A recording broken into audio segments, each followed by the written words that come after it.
OK, cool. I think that's me. I have the pleasure to end off the conference with my talk. So I'll keep it nice and short, and we'll focus more on some examples, because it's in the talk title.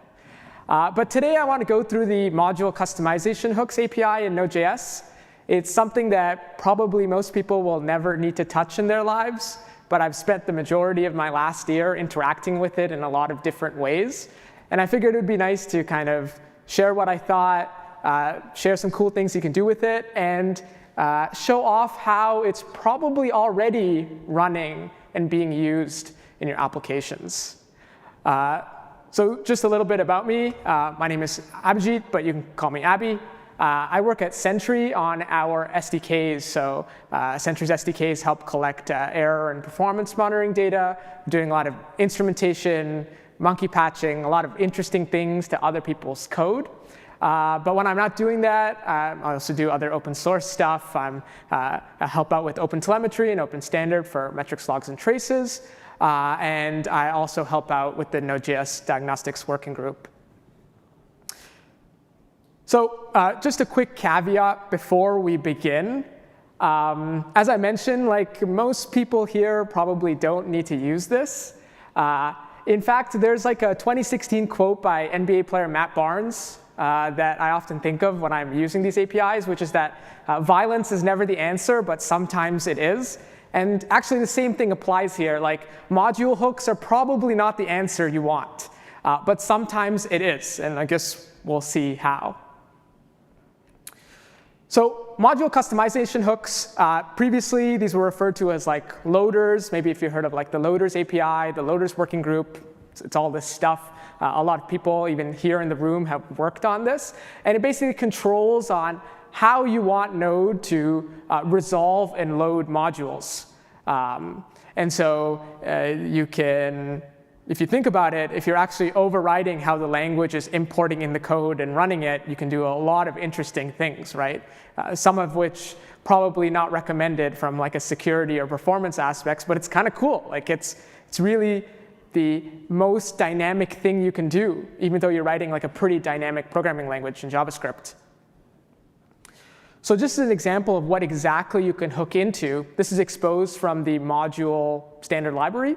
And in order to get any of these hooks running, which is, again, how you want to change how you're initializing, resolving, or loading these modules, you have to kind of use this register API or register hooks if you're trying to do something synchronous. And then in order to make sure that you're running this as early as possible, so any kind of module that's being interacted with by the Node.js runtime goes through these hooks, you have to call -- import. Maybe you've seen this before. Maybe you use Sentry or another observability provider like OpenTelemetry or similar, and you've had to use this. This is the reason why it's happening. We have to run as soon as possible, so you have to call -- import. In terms of these hooks, they come in two flavors, asynchronous or synchronous. So async is really nice. It runs on a separate thread. You can still do all the cool stuff of interacting with the module system without having to worry about bogging down the main thread. And so there's this initialize hook that allows you to run like some initialization logic. Like let's say you're doing bookkeeping or anything like that, you can get it started. In synchronous hooks, you're running in the thread itself, so you can just put some code before you import in and use in the hooks. The next hook is resolve. It kind of takes in like a specifier, like something you're looking to import in, and you can resolve it to like any kind of URL. Most of the time, like Node itself, when it sees a JavaScript file, it loads in like a JavaScript from disk. It's trying to resolve that. There's a lot of other stuff happening under the hood with like ESM and CJS and all those things. If you're interested in that, the Node docs has like a great section on what exactly happens when you resolve anything. And it's actually just this humongous wall of text that is quite a bit to read through. But you can mess with that if you want. And the last hook is load, which basically you take that resolved URL, whatever it was, usually returned from the resolve hook if you're overwriting it, and then you can return source code that then gets evaluated. In this case, the source code is just a string. That's basically all you get. So you're not getting like AST or like something that you can kind of manipulate more easily. You have to bring in other libraries if you want to do that. And that's kind of on purpose because the AST is not standardized. And it adds a lot more complications if you want to do any of that kind of work. So they've left it up to whoever wants to implement it to do whatever they want. So you might be thinking, this kind of looks familiar, like these resolve and loads. Maybe if you've worked on front end or done some full stack development, you've used a bundler before. But how many let's take a raise of hands. How many people have ever written a bundler plugin, like for Webpack or Rollup? Cool. And it's like the same kind of deal. In fact, if you go look at something like the Rollup docs, you can actually see here that this is the Rollup plugin API, which I consider one of the best public APIs ever built in software.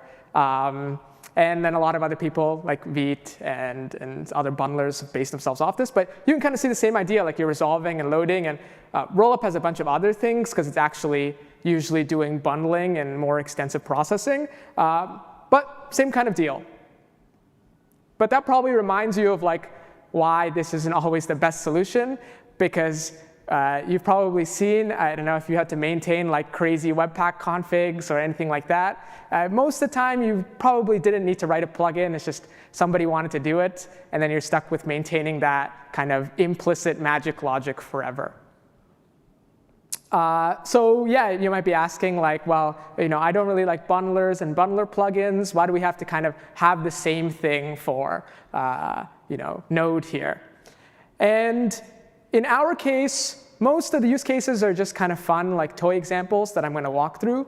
But there is one very real one, and it relates to kind of like the work I do at Sentry. And if you've ever used any kind of observability tooling, so a Sentry, a Datadog, a New Relic, you kind of need this too. And it comes down to kind of the JavaScript topic, ESM versus CJS. So just as like a kind of intro, there's two different forms of modules in JavaScript, common JS and ES modules. Node had CJS first, but now uses ESM as per like the standardized spec. And they have like different syntaxes, different behaviors. But the behavior we really care about the most that makes a difference here is that CJS, it's actually really easy to mutate modules. So if you call require on like FS or path, and you just want to like monkey patch what like one of those methods in the standard library does, you can do that really easily. You could have done that since the beginning. And many observability libraries like Sentry leverage that to capture errors automatically, to time things for you, so you don't have to worry about going in and wrapping functions yourself. But unfortunately, this is much harder to do in ESM because the exports are immutable. So if we wanted to do similar kind of patching, overriding to time things or measure things, you really can't do it in the same way. So I just have like a toy example, and like it's Node 22. I should have probably used 24.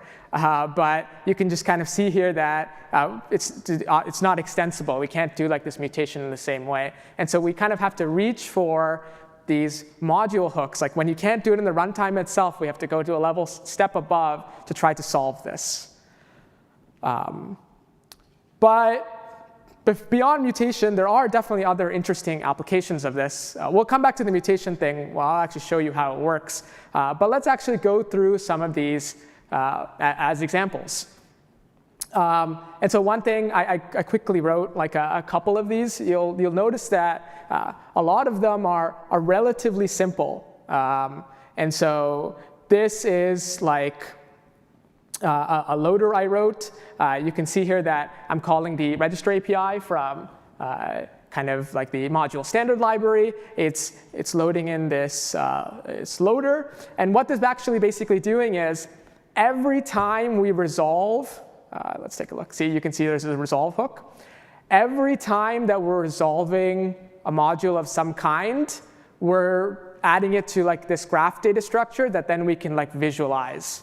And the logic itself is pretty simple. It's probably actually kind of inefficient to keep like the way I did it, but me and Claude, this is the best that we could come up with. And just to show like an example of how this works, I have like a couple of apps that I built out, and I built like this really simple front end for it. If I can find, shouldn't have done that. Packages. Let's go look at like a really simple example here. Oh, and actually I should have showed you the example beforehand. You can kind of see that this is just a simple file that's logging some stuff out, but it also imports things from the path and FS node standard libraries. And every time we do an import or we access a file, again, the resolve hook gets called on all of these. And so with the opportunity to actually show you, like, hey, this is what your module graph looks like. In the case of a more complicated app, let's say something like more realistic, we can open it up. And you can actually see that because, again, these hooks are continuously being called, we were able to actually like build a graph of all the modules that were being used, how they were accessed, and how they're connected together. And in this case, you can also even see like the libraries they're using for node modules, they're also just modules, right? So they're being called and invoked by these hooks.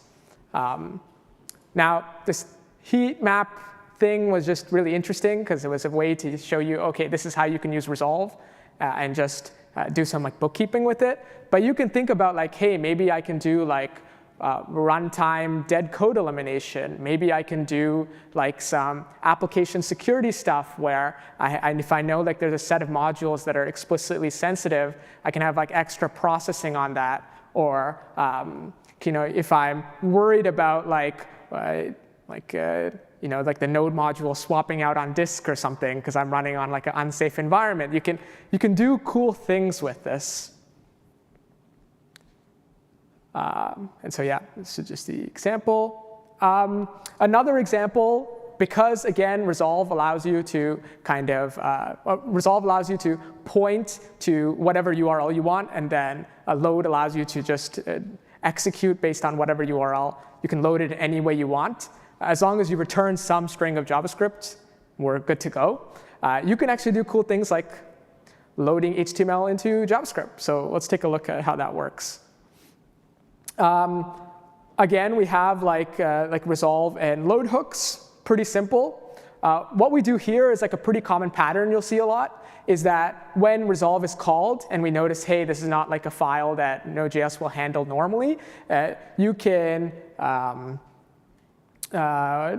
of mark it as like, hey, this is a custom format, don't worry about it. And so next time that we load it, you can see here that we know that this is like an HTML format. We can actually like load this in and use it. So just as an example of where I'm using it, you can see here I have like this email template. And in like my email service, I'm importing in the HTML directly. It returns as a string and replaces a bunch of stuff. And I can carry on and use it. Most of the time, you don't really want to do stuff like this. You probably maybe even want to, like this is a pattern you've probably seen a lot from bundlers, so that you can import things like SVGs or icons into your JavaScript and use it. You're better off like doing some other better templating system to make stuff like this work. But it's a possibility. And you can even think like, hey, what if I imported in a PHP file and JavaScript ran it for me? That's technically possible with this kind of stuff. Another cool example is like loading environmental variables. So here I also wrote a hook that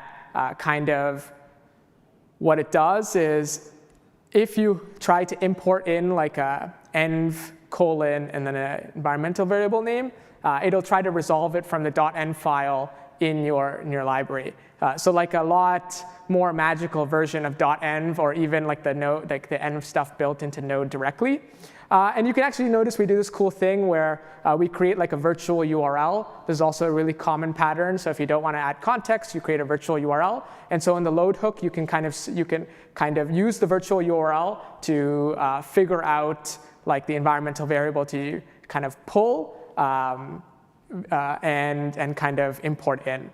So as an example of, I think this is here in the config, you can actually see like, hey, I'm importing in and using like the environmental variables directly. You have to do some extra stuff to like if you want to make TypeScript work or all these kind of things.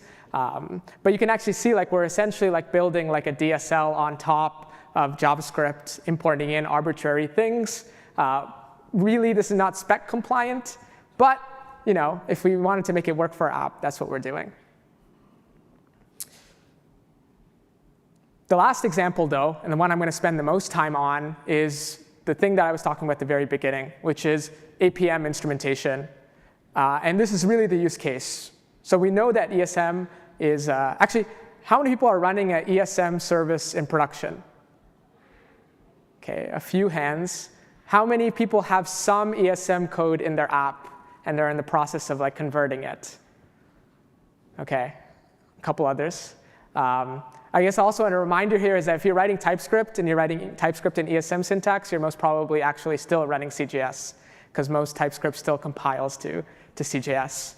But if you're running ESM services and you want to do APM instrumentation, we have to rely on these hooks. And what I will show you now feels a little weird, but this is running on like a lot of people's software, because we kind of have no choice.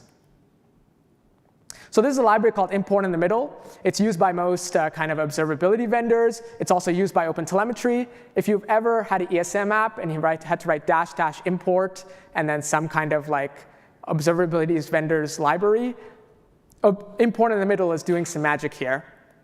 And what it basically allows us to do is that we can, again, bring back that kind of like mutability behavior that we got from CJS into ES modules, so that we can patch things and add instrumentation, change behavior, change the runtime of functions. Monkey patching, again, like this is not something that you want to do until you have to, because you want like really good out-of-the-box defaults. You don't want users to go in and have to instrument every single thing or worry about how their errors are being propagated or if things are being logged properly. You just kind of want it to work. And so let's actually take a look. Again, there was like the resolve and load hooks. Remember, those are the things that really drive most of the behavior here. And let's zoom in. And let's look at resolve. Hold on here. So you can see, remember, resolve allows us to like resolve to some URL. What we're doing here is that for every single file that we find, we kind of resolve it to like this virtual file that we're going to make up. And this virtual file then, when we have the load function, actually we grab like the source, we statically analyze it, and then we re-export everything in there, so that if some of those exports we wanted to patch or wrap to add instrumentation, we can do that. So effectively, when you use import in the middle, like ESM, still immutable, right? So we fake it by shimming all the modules with import in the middle. Every single time you require a module or import in a module, we're running this, we're creating a shim layer, and then if we want to add instrumentation, we're wrapping it. Now, you can probably tell that like shimming and kind of all this breaks really easily. If you have interior immutability in like your JavaScript file and we're doing all the re-exports, it breaks. If you have circular imports, it breaks. There's like dozens of other cases where this just doesn't work well, but we've kind of had no other choice. And so a lot of my like time at the place I work has been going through with some other great people, and every time there's like an edge case that we forgot about, trying to kind of fix it.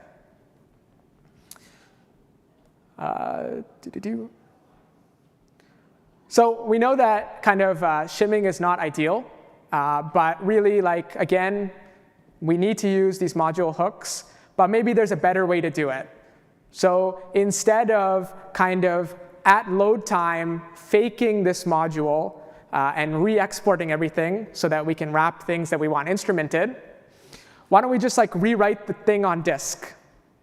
Because remember, in load, we get like the original JavaScript, right? Like we get that string, we can do whatever we want to it, which actually means that if we parse the AST, we can manipulate it and then we just return back the JavaScript into Node. It didn't know that that happened.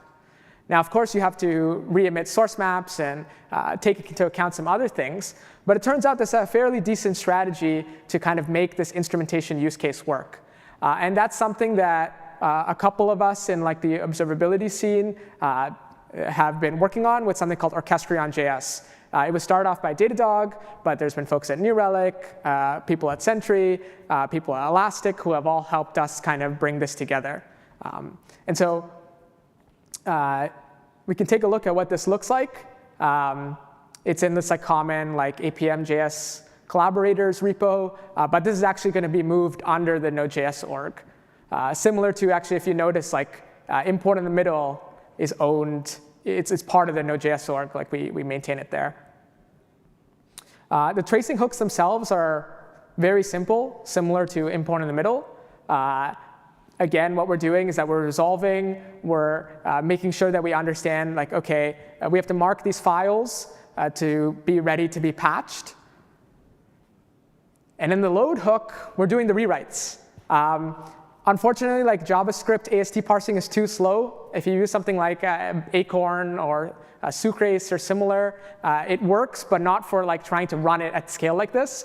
So what we do instead is we have a WASM SWC setup that we're injecting in. It means the binary is big, but it works, and it's fast. And you can see here that the kind of core logic is pretty simple. We just kind of take the code that we're given, we transform it, and then we just return it. We're basically like just doing the rewrite, and then emitting the source maps accordingly. So kind of feels weird that as you're kind of loading in JavaScript, we're rewriting it for you and then returning it. But this is kind of like the best solution that we came up with here. And so I kind of, a part of like I tried to sneak in all these module hooks to tell you that like most of the use cases you probably shouldn't use. There are some cool ones though, but this one's really important, and we actually kind of need your help to like work on it, to think about it. These tracing hooks and kind of the work we're doing at Orchestrion, it's all open source. You can come in and help us out. If you think there are more hooks, or if module loading can be improved, I'm just the core team, the loaders team, but also the diagnostics team, I think is also, like the working groups, are also like looking for people to come and help, or to try this out at their own companies, or kind of for their own software they're trying to build. So I really encourage you, if any of this sounded like remotely interesting and not scary, come like help us. Let's see how far we can go. And yeah, that's pretty much it. You can find me on these links. I usually spend my time on these repos. I work on open source for my job. I'm very lucky, but for Node, I'm also doing like these open source things. And that's pretty much it. Yeah, thank you so much. If you have any questions, I'll meet you at the back. Yeah, thanks.